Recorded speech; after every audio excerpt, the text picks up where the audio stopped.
সব হসপিটাল হয়েছে শুধু ব্যবসার কারণে, কোনো ধরনের সার্ভিস দেওয়ার জন্য না। সবগুলো হয়েছে কি মেইন রোডে।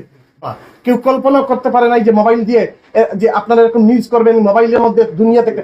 এখন পুরো পৃথিবীটা, এখন একটা গরু রাখাল যখন গরু রাখতে যায় সেও কিন্তু চাঁদ দেখতে পারে এই ইয়েতে, যে আপনার অনলাইনের মাধ্যমে। সো যেহেতু সোসাইটিটা চেঞ্জ হচ্ছে, টেকনোলজি অনেক সামনে চলে গেছে, পরিবর্তন সবাই চায়। যেমন আজকে আমি আমার কথা বলি, আমি আমার সন্তানদেরকে নিয়ে যখন সিলেটে আসবো, আমার কিন্তু সেরকম একটা পরিবেশ নাই যে আমার বাচ্চাদেরকে নিয়ে একটু খেলি, আমার বাচ্চাদেরকে নিয়ে একটা জায়গায়, একটা লেকের পাড়ে হাঁটি, বাচ্চাদেরকে একটা বিনোদন দেওয়ার একটা জায়গা নাই। আপনি দেখেন সিলেট শহরে হসপিটাল গুলো কোথায় হয়েছে, সব হসপিটাল গুলো হলো মানে সব হসপিটাল হয়েছে শুধু ব্যবসার কারণে, কোনো ধরনের সার্ভিস দেওয়ার জন্য না।